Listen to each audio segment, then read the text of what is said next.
Hello lovely people, welcome to our weekly reading for the week of the 29th of May. I hope you have all had a lovely bank holiday weekend, at least here in the UK, and I hope you are looking forward to seeing what the cards hold for us this week. Let's have a look and see. Now before I lay out these cards, I thought I would put 3 questions to the cards this week. And the first question is how others see you. So let's have a look and see what that would be. Okay, so we have the High Priestess. And then the next question is what kind of person are you attracting? Okay, this is really interesting. So we've got the High Priestess and we have the Hermit for the person you're attracting. And the next question would be, what will help you to find love? So, okay, so we have the Hierophant here. Now, this is going to be quite interesting because we have 3 major arcana cards. So these are big cards. These are very much about you, who you are, the type of person you're attracting, and what will help you. So we're looking at big questions here, sort of psychic answers. Not so much psychic answers, but psychically, about you psychically. And interestingly, the Hierophant came up for us last week as well. So let's look at the High Priestess. We go back to the question, how others see you. So the High Priestess is the personification of wisdom and inner knowing. So that's telling me that you are somebody that trusts your gut instinct and that you actually know more than you think you know. So the High Priestess is very much about mystery as well. Now, this also tells me that you're really interested in understanding your partner at their deepest level.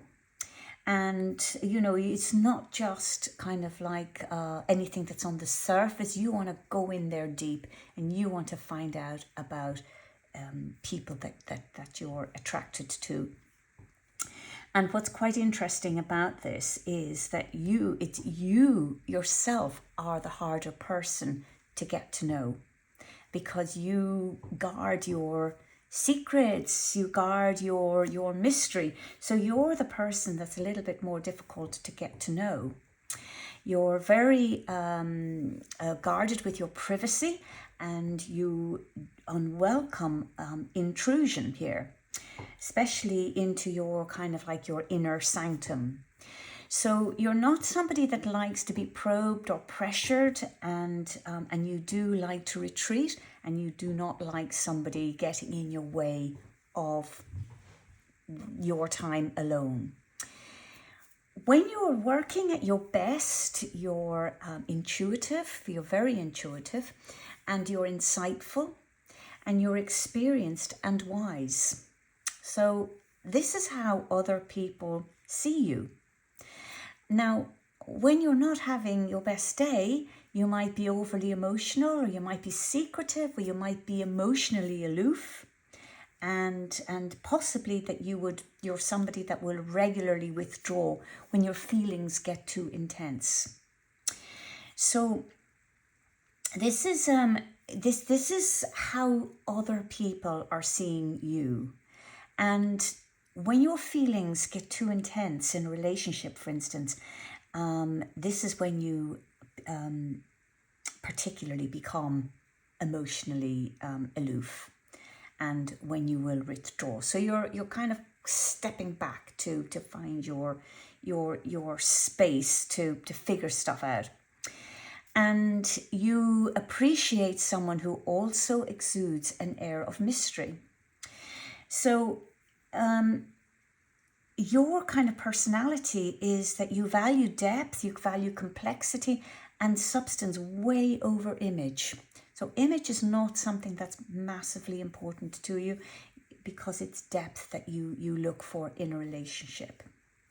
And the sort of things that you do, that people would know that you do, would be that you might pray, you meditate, you'll do yoga, all sorts of kind of like nourishing behaviors, because you have this spiritual approach, not just to yourself, but you also, you're somebody that likes to give service to others. So, that means that you might be a doctor, you might be a lawyer, or you could be a cleaning person, you could be a driving instructor, you could be driving a bus, you could be making sandwiches, you could be creative, you could be creating art or music.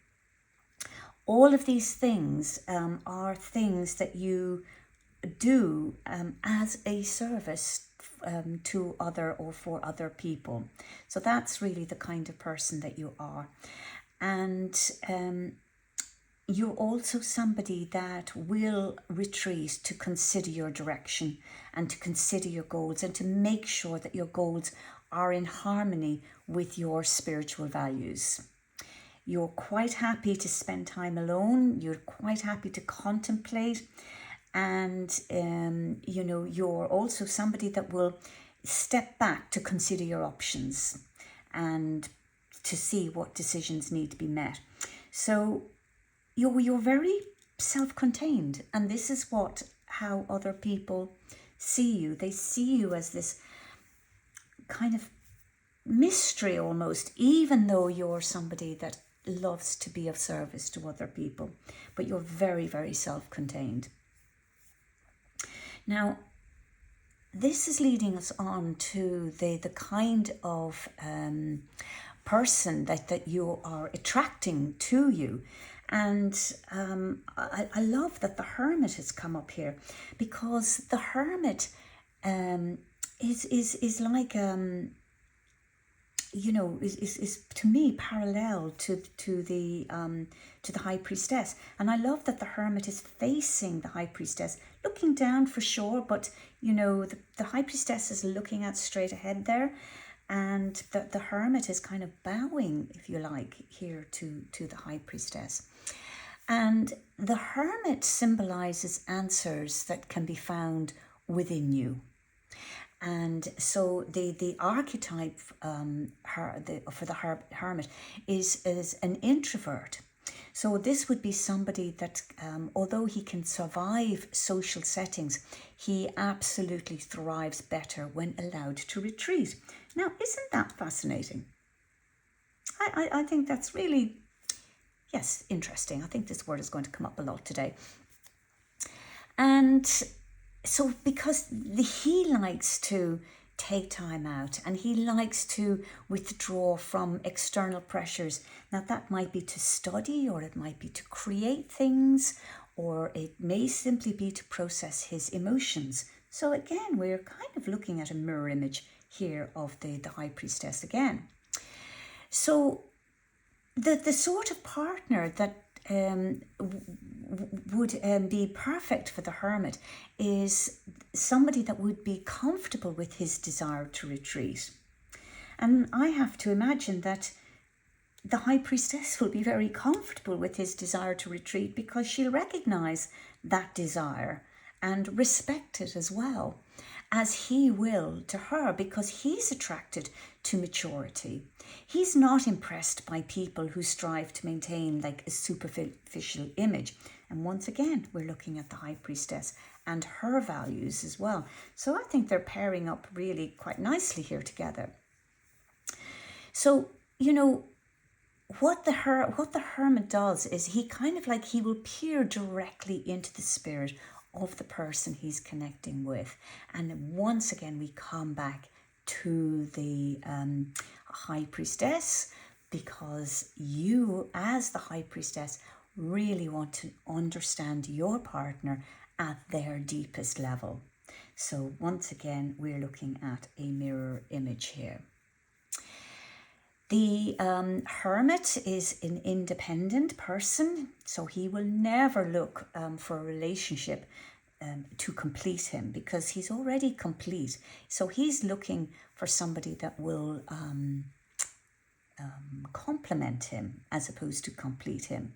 And he's definitely not looking for a partner who would ceaselessly be like attention seeking. That's so not what this person wants. And once again, the high priestess is fantastic. So the hermit, because the hermit will thrive best with somebody who is equally independent and self-reliant, and that is you. That is the high priestess. Now, at his best, he is wise, he's intelligent, he's thoughtful, he's sensitive, he's trustworthy, and he's authentic. All of the things that the high priestess wants in a partner. And at his worst, he's reclusive, he would be remote, he could be overly serious or depressed. So, this is the light side and the shadow side. Now, the thing is, in a relationship, he will be frequently absent, and that will be due to physical proximity or other obligations. He's a bit of a loner, that the hermit likes his space.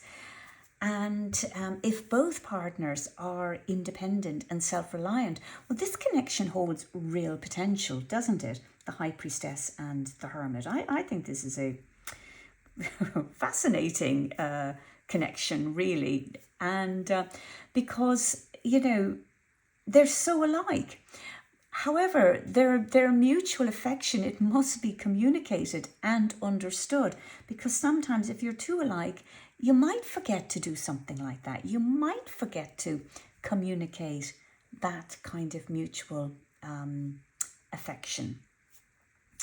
So the hermit is kind of like a natural scholar. He's an artist. He's definitely a deep thinker who lives more in his inner landscape than he does kind of with others.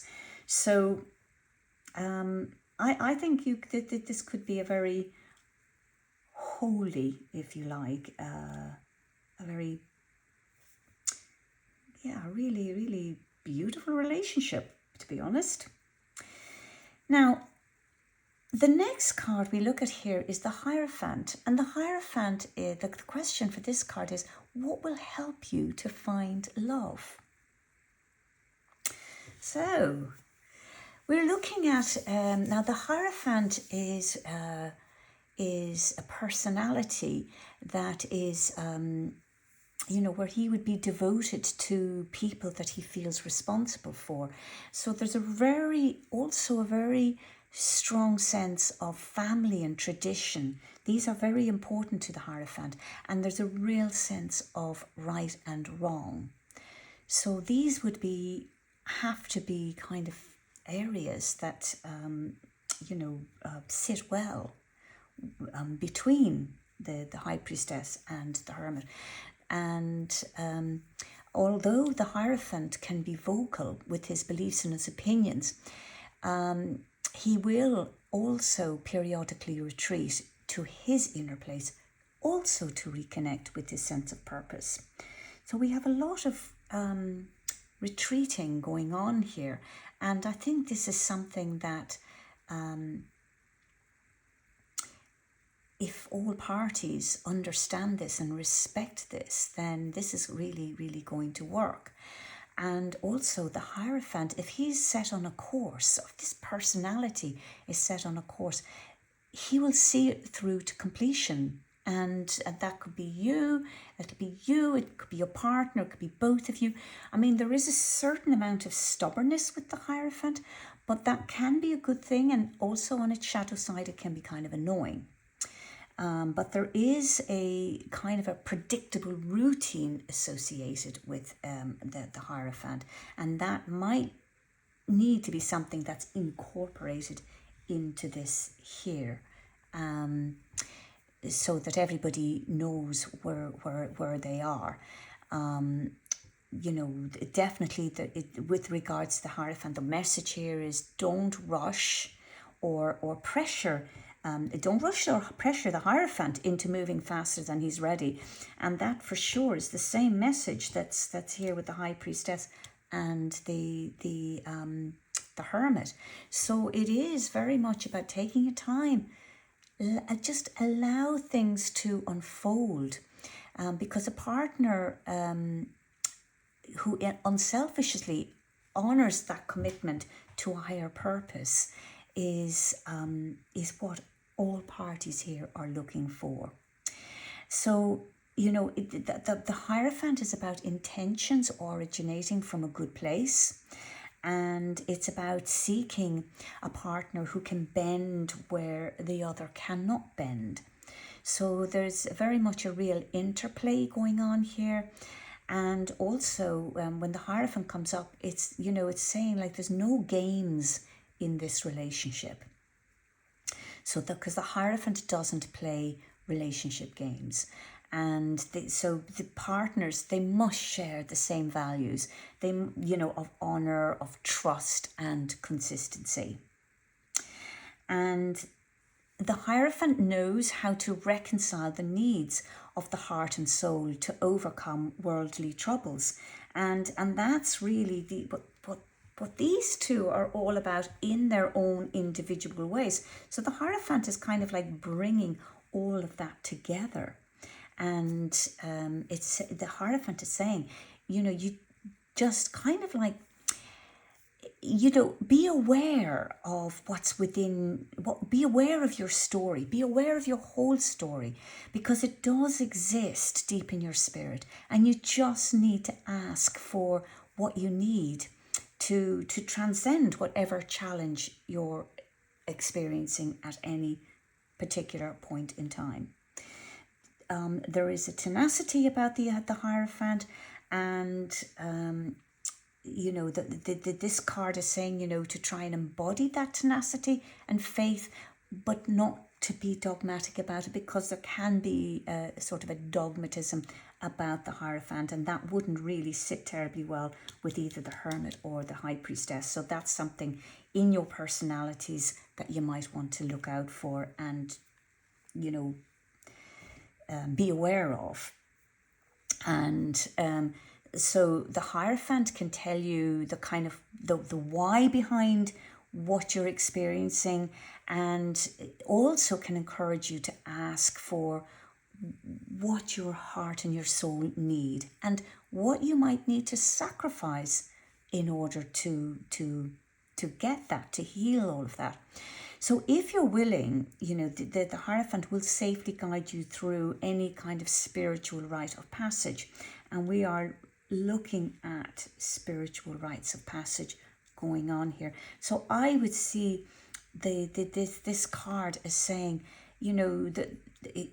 don't turn away from tradition, and don't, that there are really good things to be gained from, from having this traditions, and for having traditions that are important to you, and to have this sense of right and wrong, and to feel responsible, because this is kind of like about feeling responsible for each other as well as being of service to others too. So it's an interesting, I don't know how many times I've said that, but I just think it is. It's really kind of, it's quite intriguing, the Hierophant in here, because you're looking at two cards that are very much kind of like into themselves, finding their inner place. And the Hierophant is kind of bringing that out. And even if you look at the cards here, you've got the Hierophant between between these two people. So, this is the tradition that might very well be the backbone of your togetherness. And I'm going to leave you with that thought. And because I think that's, that's a kind of curious thought to contemplate.